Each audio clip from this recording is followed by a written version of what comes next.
So in a previous video I showed you how to generate a structure file for urea, and this gave us a result with 14 neighbours, which we can see here. So 14 was quite a bit more than what we used in our published calculations. We actually used 10 neighbours. And I'll just show you how you actually generate a structure file with 10 neighbours. So what we're actually trying to achieve is we need to remove 4 of the weakest interactions that have been added to these urea molecules. So what we need to do first is to recalculate the adjacency matrix that we generated our structure files from, because we need to recalculate which things are actually neighbouring molecules. So let's go back to the urea we had originally. So if I just visualize this quickly, you can see this is the same one that we started from, with a lot of van der Waals interactions between carbons and hydrogens on neighbouring urea molecules. So the first thing you want to do is create a duplicate of our previous calculation, because we don't want to lose what we did before. So you just right click and press duplicate, and then you can rename the new entry to something else. So I'll call this urea 10, as we're trying to generate a structure file with 10 neighbours. Now we need to recalculate the adjacency matrix. So I'll just quickly run through what I did last time again, so we've got a result to compare to. So I opened AutoCN, I went to options, matrix, and I just had everything as default. So the method of calculation, I use domains. I'll talk about what these other ones mean later on in this video. And I left this minimum omega as 1.5. So this minimum omega parameter is crucial, as I said in the previous video, as this will decide the strength of the interactions to consider as actual intermolecular bonds or intermolecular interactions. So the higher this number is, only the stronger interactions are considered, so it'll cut off weaker ones, and the lower the number is, the more weaker interactions it'll consider. And this number itself, the actual omega it mentions, is the solid angle. So the solid angle is related to the face size of the Voronoi polyhedron that you're calculating for your molecule. So larger omega means larger face, so it'll only consider stronger interactions. Smaller minimum omega means it'll consider smaller faces, which means weaker interactions. So this is what we had previously, so I'll just run it again so we've got some results to look at. So we have a lot of van der Waals interactions here, 4, 6, 2, 2. So let's see what happens if we increase minimum omega. So I'll go back to matrix, and I'll change this from 1.5 to 5. Press OK and run. You can see this number's decreased dramatically. It's gone down only to 2, 3, and we've lost the interactions from the carbons, nitrogens and oxygens. So this might be a good candidate for getting our 10 neighbours. So if I close that, press yes to removing the results, and I'll recalculate our simplified net using ADS. So I'll just leave everything the same as last time, same parameters, and I'll press OK and press run. And using the whole molecules as the centers of the net again, and we've generated our structure file. So if I view this file, you can see we've reduced down to our 10 neighbours. So I can then export from the database as I did before to get our matching bonds file for urea. So I'll export that to our tutorial database folder, call it urea 10. Then I'll navigate to my file explorer window to the folder containing these files that I've generated and open them in a text editor. And then we can compare them side by side. So you can see we've got 10 lines here this time, 1 to 10. We've got 6 interaction types. Then we've got 6 interaction energies down here, which will require adjusting. So there might be cases where you want to generate lots of different representations of your crystal structures with different interaction strengths. And going back through and changing the minimum omega over and over can be quite time consuming. There is a shortcut, but it can only be used sometimes. You have to be quite careful when you use it. So the first thing I'm going to do is create a duplicate of our original urea calculation. where we had 1.5 as our minimum omega when we were calculating the adjacency matrix. So we're going to start from a description which has a lot of intermolecular interactions, a lot of these van der Waals interactions, and we're going to reduce that down in steps and see what we can create. So if we go to compound, generate representations, we get this window here. So what this is going to do is it's essentially running AutoCN over and over with different minimum omega values put in.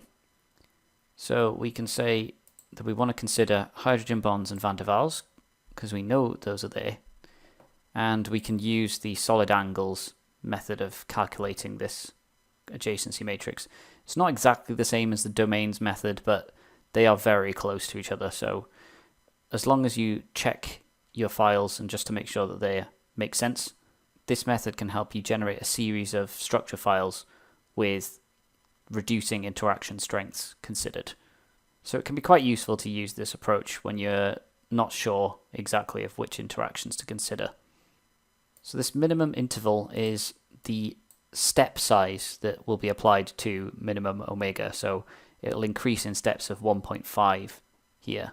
So I'll leave it as 1.5 for now. And this mode here, we want to remove bonds because we're starting from a description which has a lot more bonds than we want. We want to create duplicates of urea in the same database. We have to have this duplicate option selected. So we'll click OK, and you can see it's generated a series of interaction strengths, and you can see it tells you what the omega was set to when it generated those files. We can visualize some of these files to see what the differences are between them. So if I visualize this file, you can see we've got lots of van der Waals interactions between the urea molecules. If we go into the adjacency matrix, you can see that as well. If I expand all of these, a lot of van der Waals and a lot of hydrogen bonds.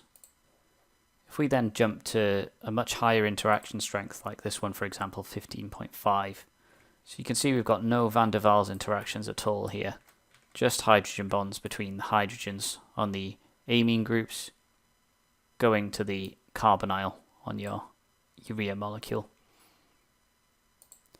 If we go to the strongest interaction strength, this 32% here, you can see we've started to lose our actual valence bonds. So our urea molecules are not even being constructed anymore. So it's cut off the valence interactions.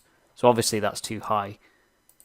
So we saw that 15.5 had no van der Waals interactions at all, but we do want to consider some of them, as we've done when we calculated our urea with 10 neighbours. So somewhere between 2.5 and 15.5. One of those representations is going to give us the bonding in urea that we want. So we want to calculate simplified nets for every single one of these. You can actually calculate simplified nets for more than one species in one go. By selecting 15.5, holding Shift and selecting 2.5, you can see they've all gone bold, which means they're all selected. And then we can click ADS and we can actually calculate our simplified net. We need to make sure we select options and go to this continuous tab here because we need to tell it which central atoms to look for. So we're actually not having any central atoms, so we need to delete that. And that's pretty much the same as clicking whole molecule every time it runs another simplification.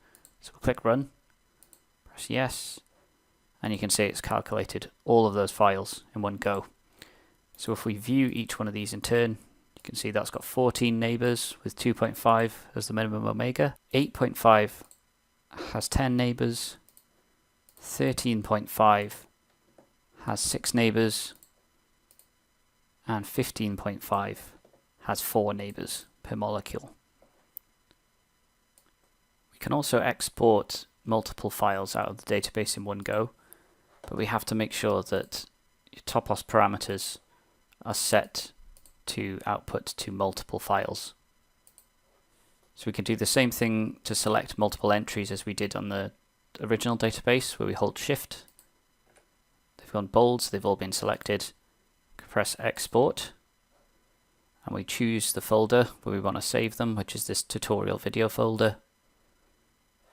And then we can navigate to that folder in our file explorer. And you can see that all those files have been written out. So if I select them all to view in a text editor, you can see we've got different structure files with corresponding bonds or net.txt files we can use together. So this approach is more of a shortcut. It's not something that can be used every single time, but it's a good way if you're starting to look at a new structure to see which minimum omegas are key for switching off certain bonding interactions. Going back to our calculation where we had 10 neighbours for each urea molecule, we need to find out what these interactions actually correspond to. So these 1, 2, 3, 4, 5 and 6, what are they chemically? You can't say that 3 is a hydrogen bond from looking at it. You need something to visualize the structure with the interactions labeled with these numbers to help you locate them. But luckily there is a feature in ToposPro which lets you do that. So if we go back to our calculation here, so this is our urea with 10 neighbours where we've calculated the simplified net. So if we visualize that with IsoCryst, you can see we have our simplified net defined by these dummy ZA atoms overlaid on top of our original net, which contains the atoms that make up the molecules. So each of these dummy atoms, these ZAs, are going to be placed at the center of mass of each of our separate molecules. You can actually switch these to geometrical centers if you go to your ADS options when you're calculating your simplified nets. So you can change this to a geometrical center, but I've left it as mass for now. So if you want to switch back to IsoCryst, you click Program, click IsoCryst. So each of these central atoms is going to have bonds to neighboring central atoms. It's going to have 10 of them, which corresponds to the 10 that we've defined in our net.txt file. First, we want to get one isolated molecule and one isolated centroid. So we can do that by switching off van der Waals and hydrogen bonding interactions and clicking this Select Polymeric Chain option down here. If we click any atom on a molecule that's connected by valence bonds, now as we've defined up here, it'll select all of those connected species. And then if we go back to selecting a single atom, we can select one of these centroids as they're all linked by valence bonds, so we don't want to use Select Polymeric Chain there. Then we can click Show Selection Only, and it'll remove all the other atoms. So we can grow all the connecting centroids by selecting the centroid and then pressing Grow. So now we've got our 10 connected neighbours. And then if we want to fill in the actual molecules that are defined by these centroids, we can use that Select Polymeric Chain tool again and keep growing this molecule and keep selecting it until it's fully grown. So now we've got one molecule and 10 centroids. So now let's add all of the molecules that these centroids correspond to. So we can use the Polymeric Chain tool again. I should also mention that left-clicking selects and right-clicking deselects when you have the select option chosen up here. So I'll select this central urea molecule and I'll enable van der Waals and hydrogen bonds. So when I now press Grow, it'll grow the first atom on the neighbouring species because they're connected through these van der Waals and hydrogen bonds. Now if I use the Polymeric Chain selection tool again and click the original molecule, it will actually also include these extra atoms on the neighbouring molecules. So if I turn off van der Waals and hydrogen bonds again, now it's restricted to growing through valence bonds. So I can grow again and it'll start to fill in the neighbouring molecules. So you can repeat this process a few times until you've grown your neighbours. If the centroids weren't present, we could just allow growth by valence bonds and just keep press and grow, but that would actually add extra connections to these neighbours as well, which we don't want. So now we've got our nice grown net with all of our molecules shown and all of our centroids shown. We can start to try and label these interactions. First, we need to select the bonds that we want to label. So if I use the polymeric chain tool again and select one of the central atoms, it'll highlight them all. Then we can go to this IsoCryst options button up here, and you can choose to apply a label to bonds. So you can choose bond distance, which will tell you the distance between the centroids of the molecules, or you can use this number here, which will correspond to that net.txt or the bonds file you generated for Crystal Grower. You can also apply a special color to the bonds as well to help you distinguish them. So I'll enable both of those and press OK. So you can see now that we've got numbers on each of these interactions. If I click this show bonds colored here, now they've all got a special color. So interaction type 1 is colored orange, interaction type 2 is colored yellow, interaction 3 is green, interaction 4 is a cyan color, and then interactions 5 and 6 are blue and light blue. And you can start to zoom in and actually look at what these interactions correspond to. If I zoom in here, you can see that there's matching pairs of interactions on opposing sides of the molecule. So we've got a pair of 1s on either side here, a pair of 2s on either side here, a pair of 5s on the bottom there, and a pair of 6s on the bottom too.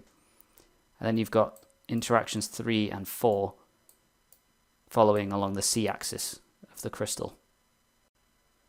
So if I turn on the hydrogen bonds, we can start to see something chemically about the interactions here.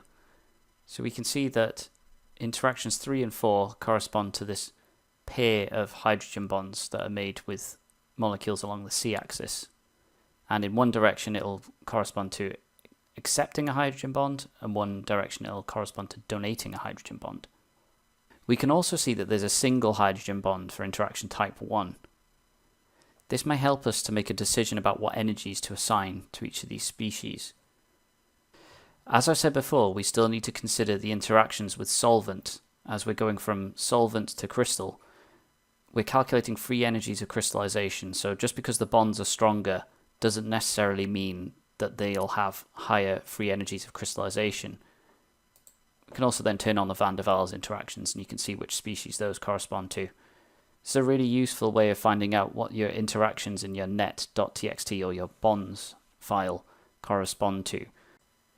So we now know that 3 and 4 are pairs of hydrogen bonds, and 1 and 2 also have one hydrogen bond, whereas the rest of the interactions are van der Waals based. You can also manually edit the visualization of your bonds a little bit to improve your images.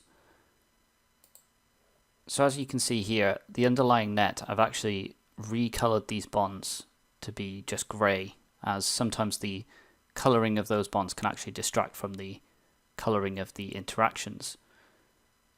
So to do that, you can just select polymeric chain again, click one of the molecules that are part of the underlying net, and move to edit bond. You can then choose a different colour, so I'll change these to like a dark purple colour just to test, and I'll press OK.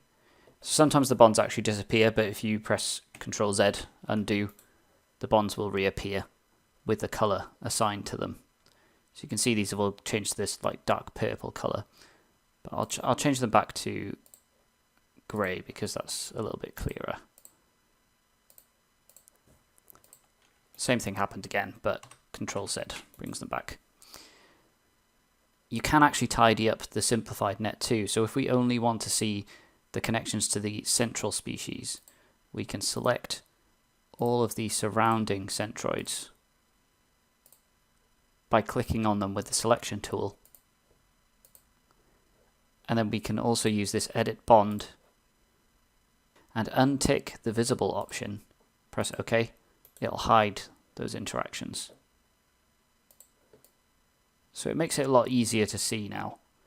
You can actually do the same for the van der Waals interactions between the neighbours too. So if I select these 3 atoms here, I can say edit bond and make this invisible too. And eventually if you go around you can tidy up your net a lot to make it much clearer. So that was a tutorial on using some shortcuts to generate multiple representations, how to output multiple files at once from Topos, and how to match your interaction type numbers with actual chemical interactions in your crystal structure. In the next video, I'll go through more advanced methods of creating your adjacency matrix.